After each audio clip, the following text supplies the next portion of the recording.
nous allons envisager les outils de prévention générale. Alors la prévention générale, elle est extrêmement importante pour lutter contre le harcèlement, pour empêcher qu'il n'émerge ou qu'il ne se développe. Cette prévention générale n'est pas suffisante pour lutter contre le harcèlement, mais elle en est la base. Et donc, il est important d'investir dans ces outils de prévention générale. Pour bien comprendre comment elle s'articule avec la prévention spécifique et avec l'intervention, je vous propose de travailler ensemble d'abord sur la pyramide de la prévention. Pour lutter contre le harcèlement, on peut intervenir à différents moments, et c'est ça qui est très important. On peut intervenir en prévention générale, c'est-à-dire avant que tout fait de harcèlement se soit produit. On va améliorer, par exemple, tout ce qui est relations interpersonnelles au sein de l'école. On va améliorer l'empathie des élèves, on va améliorer les relations entre équipe pédagogique et élèves, on va améliorer les relations au sein de l'équipe pédagogique. Ça, c'est de la prévention générale. Ensuite, au moment où le harcèlement commence à apparaître, où on sent qu'on commence à détecter des difficultés au niveau du harcèlement, là, on va enclencher des mécanismes de prévention spécifiques. Par exemple, tout ce qui est des animations en classe, par exemple la création de groupes spécifiques comme les jeunes ambassadeurs contre le harcèlement, ou par exemple la création d'une cellule bien-être parmi les adultes de l'école dont le but va être de lutter activement et d'intervenir en situation de harcèlement. Donc on reste encore dans la prévention, on espère que ces dispositifs amèneront à détecter les situations précocement, mais on n'est pas encore dans l'intervention. Et puis l'étape d'après, c'est l'intervention en tant que telle. Le phénomène de harcèlement est déjà né, il s'est déjà développé, il a déjà eu lieu, et là on doit intervenir. On sait que plus on monte dans la pyramide, en fait, plus on va vers l'intervention, et plus on doit mettre de moyens pour une efficacité moindre, comme dans toutes les pyramides de prévention de l'univers. Et donc c'est important de se dire qu'il est important d'investir dans la prévention, mais il est important aussi d'investir dans l'intervention. Il faut que les deux aillent de pair. On a en tout cas pour l'instant tous les programmes qui ont été évalués dans différents pays, et il y en a des dizaines, réussi à avoir une diminution, mais c'est une diminution modérée, et ça ne nous amène pas à une disparition du phénomène de harcèlement. Donc ça veut dire qu'il y aura toujours aussi de la prise en charge du harcèlement qui devra être faite, mais on peut faire en sorte qu'il y en ait moins. C'est possible de prévenir le harcèlement. Il y a d'ailleurs eu donc un certain nombre de mesures de la diminution du harcèlement, à la fois en termes de pays. C'est vrai que les pays d'Europe du Nord ont réussi à faire baisser le harcèlement, y compris d'ailleurs avec des programmes qui ont été plutôt bien ficelés, mais ce n'est pas uniquement le contenu des programmes, ça a été des formations extrêmement poussées qui ont été données donc aux enseignants et dans des conditions très particulières, puisque ce sont des classes peu chargées, etc. Donc la comparaison internationale de ce côté-là, il faut s'en méfier tout simplement parce que les conditions d'exercice du métier sont quelquefois extrêmement différentes. Il ne faut pas l'oublier. Prévenir le harcèlement dans une classe où la moyenne est de 15 élèves, ce n'est pas la même chose que de le prévenir dans des classes où la moyenne est à 25. Bon, ce qui est d'ailleurs pas forcément énorme, mais c'est quand même pas facile. Mais on a vu effectivement des harcèlements baisser au niveau d'un établissement. Encore une fois, je crois beaucoup à ce coût humain. Bon. Alors, le prévenir globalement, ça peut passer par des campagnes nationales, c'est vrai, qui ont une efficacité relative, ce n'est pas une efficacité magique, mais par exemple la prise de conscience d'un certain nombre d'agresseurs potentiels, de témoins, on le sait, est extrêmement importante. Justement, certains pays d'Europe du Nord ont beaucoup travaillé sur les témoins. Encore une fois, moi j'insiste beaucoup sur le fait, comme d'autres, que le harcèlement se passe surtout en groupe et que du coup on ne va pas cibler sur un agresseur, mais beaucoup plus sur un travail de groupe.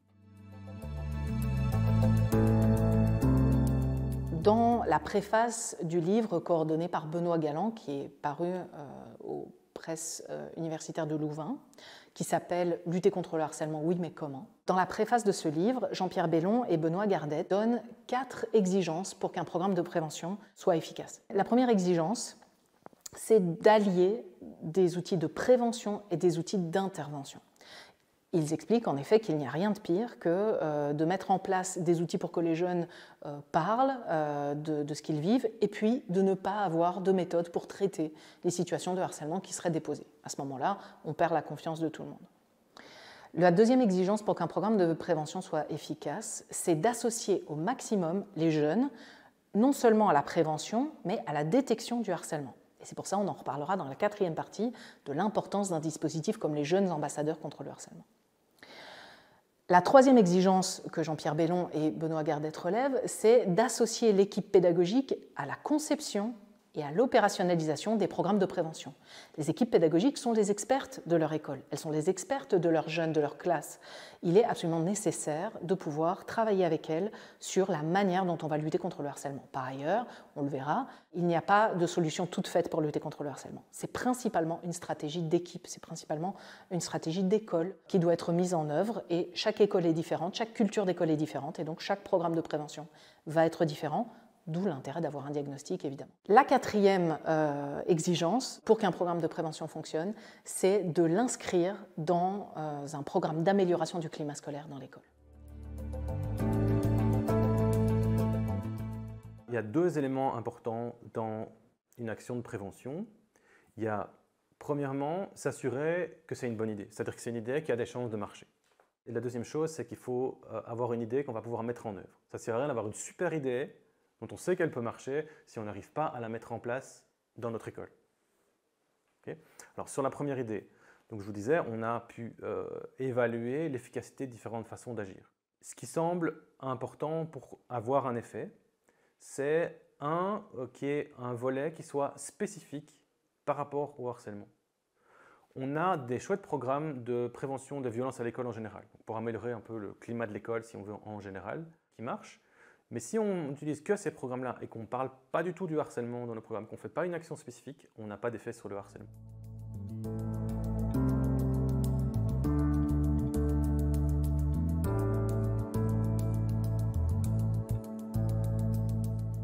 C'est vraiment important qu'il y ait cet aspect explicite et spécifique sur c'est quoi le harcèlement, comment ça se passe, qu'est-ce que ça a comme conséquence, comment est-ce qu'on peut réagir, qu'est-ce qu'on peut faire, qu'est-ce qui va être fait dans l'école, etc. Et puis que ça suive évidemment au niveau de l'équipe éducative. Si on reste trop général sur OK, on va être bien à l'école, etc., ça ne semble pas suffire. Ça va avoir des effets positifs, mais ça ne semble pas suffire pour vraiment réduire le harcèlement. Après, on peut intervenir sur différents volets. Et ce qui semble intéressant, c'est de pouvoir agir notamment à deux niveaux. Un niveau vraiment de développer des compétences chez certains élèves, donc essayer d'avoir chez un maximum d'élèves, des compétences prosociales, des compétences socio-émotionnelles, donc pour notamment aider éventuellement certaines victimes ou pour victimes potentielles à pouvoir réagir autrement, aider des témoins à pouvoir intervenir plus facilement, aider peut-être certains auteurs potentiels à trouver des façons d'être valorisés autrement que via une position de pouvoir en écrasant quelqu'un d'autre. Donc voilà, ça c'est des activités qu'on va faire souvent en atelier ensemble avec des animations, des temps prévus pour ça, mais qui visent à développer des compétences individuelles, y compris dans l'équipe éducative aussi. Et puis un volet plus collectif, où on va essayer d'agir sur comment on vit ensemble, quel est le cadre de vie qu'on met. Ça peut être une réflexion sur le règlement, ça peut être des activités d'accueil, de construction, d'une chouette ambiance, qu'on apprenne à se connaître, qu'on puisse faire des choses positives ensemble, y compris entre enseignants et élèves. Et donc là, on est aussi peut-être un système de règles, de sanctions qui est plus lisible, qui est appliqué de façon plus cohérente dans l'école à travers tous les membres de l'équipe éducative, qui soit plus clair vis-à-vis des parents aussi, donc en impliquant les parents. Donc voilà. Là, on est vraiment sur le cadre de vie collectif. Qu'est-ce qu'on fait ensemble, comment ça se passe ensemble, y compris avec des projets qu'on peut initier avec les élèves, dont ils peuvent être partie prenante, etc. Et donc voilà. Donc ce double mouvement de dire on va développer des compétences chez les gens et on va aussi se donner des repères ensemble, pour, y compris sur les normes donc, du coup, qu'on va créer dans l'école. C'est ce double mouvement-là qui semble intéressant. Et couplé à ça, dans la prévention, il y a vraiment l'idée d'avoir des couches, si on veut, dans la prévention, peut-être avec des approches qui visent un peu tout le monde, puis des approches qui sont, on fait des événements où il y a tout le monde qui est là, une activité qui est faite systématiquement dans toutes les classes, et puis des choses qui restent des activités collectives, donc on va travailler sur des groupes d'élèves, et en même temps de prévoir des moments où qu'est-ce qu'on fait pour les élèves avec lesquels ça ne réagit pas, ça ne suffit pas, et on va devoir faire des prises en charge individuelles. Ce qui est intéressant aussi, c'est de voir que les programmes de prévention qui ont l'air les plus efficaces, ils prévoient aussi un volet intervention. C'est-à-dire que ce n'est pas juste « on va faire de la prévention puis on n'aura plus à intervenir », c'est « on va faire de la prévention, mais on va aussi faire des choses pour les cas de harcèlement qu'on a. Quand il y a du harcèlement qui se passe, quand on vient nous rapporter des faits, quand on observe des choses, qu'est-ce qu'on fait ?» Et c'est vraiment les deux volets en fait. On parle de programme de prévention, mais en fait, on devrait parler de programme de prévention et d'intervention, parce que ces programmes qui ont l'air de marcher le mieux, ils font les deux. Et donc ils tiennent compte du fait qu'en effet, même si on arrive à prévenir, on aura besoin de traiter des situations. Et aussi, ils prennent compte le fait que les jeunes observe ce qu'on fait aussi comme adulte, comment on réagit à cette situation-là. Et ça a un effet en partie préventif, c'est-à-dire que la façon dont nous, comme équipe éducative, on va gérer des situations de harcèlement avérées, ça va avoir un impact sur comment les jeunes ils vont se positionner, ils vont réagir dans les situations futures d'interaction sociale qu'ils vont avoir entre eux. Et donc, c'est pour ça que ces programmes, ils tiennent les deux morceaux en même temps. Donc, ça veut dire aussi réfléchir, du coup, à une politique d'école.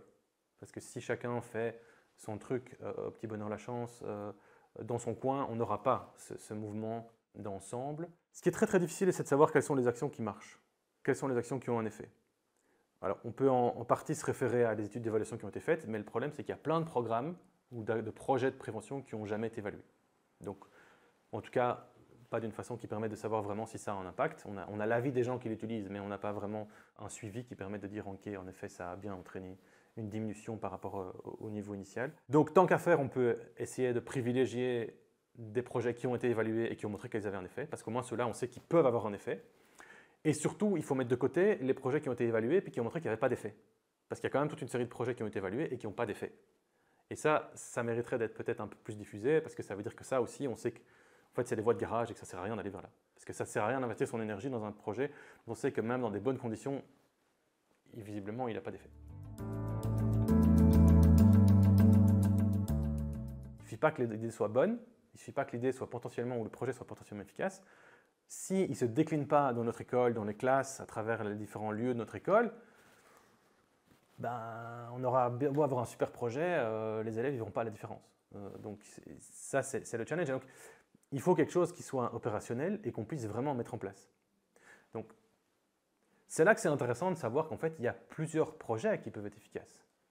Et une première chose qu'on va pouvoir regarder, c'est ok, par rapport à là où on en est dans notre école, par rapport aux ressources qu'on a, par rapport à notre identité d'école, les projets qu'on a dans notre école, notre vision qu'on a de l'école, par rapport à notre histoire, par rapport à l'état de notre équipe éducative, quel est le type de projet qui va nous correspondre pour l'instant? Et c'est là que c'est intéressant d'être aidé et d'être accompagné par des gens qui sont peut-être un acteur qui est extérieur à l'école, qui peut vraiment nous aider dans ces choix-là et cette réflexion-là, pour dire, ok, choisissons un projet dont on sait qu'il peut être efficace, mais qui a aussi le plus de chances d'être déployé dans notre école.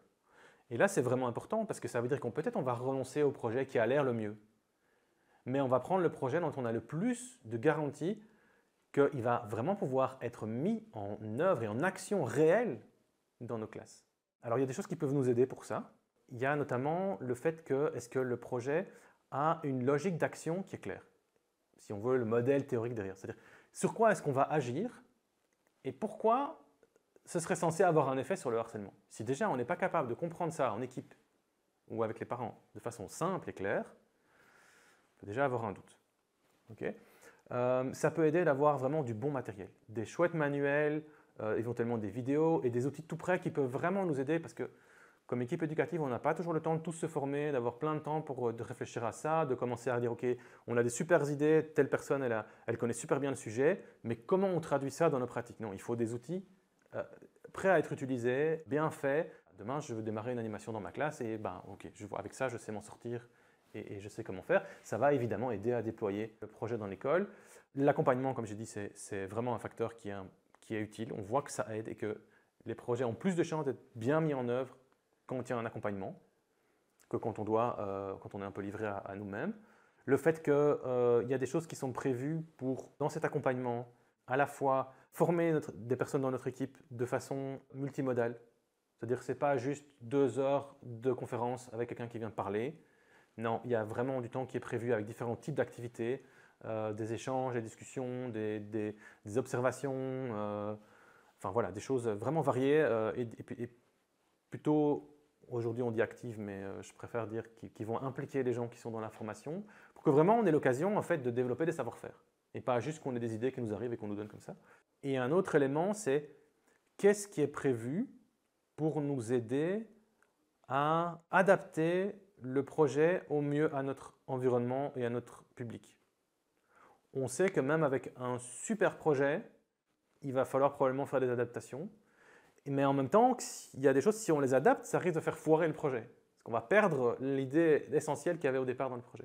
Et donc ça, c'est important dans l'accompagnement, qu'on ait des gens qui soient capables de nous aider à faire cette réflexion-là, à dire, OK, nous, on a un projet, on vous propose ça, mais il faut que vous nous expliquiez c'est quoi votre réalité.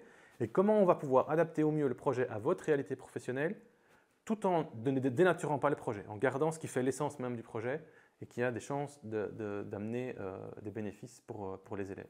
Ça, c'est différents éléments dont on sait qui sont importants. L'implication des parents peut être un plus, donc au moins les informer, avoir une façon de dire aux parents ce qu'on fait. On sait que quand il y a une forme d'évaluation qui est prévue, les gens ont tendance à être plus rigoureux dans la façon dont ils mettent en place le projet.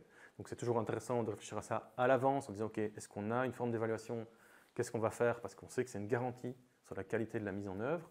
Et finalement, il y a une question de durée, ou de comment on va essayer de réfléchir à ce projet pour qu'il ne soit pas un one-shot et qu'il ait des chances de rester dans la durée, de s'implémenter. Pour deux raisons. Un, si on fait des efforts et que le projet s'arrête après 2 ans, c'est un peu dommage. Et deux, on sait aussi que si on veut à un moment donné avoir un impact sur la culture de l'école, et donc sur les élèves aussi, on a intérêt à ce que ça s'inscrive dans la durée, pour que ça ait plus de poids, d'impact sur nos élèves.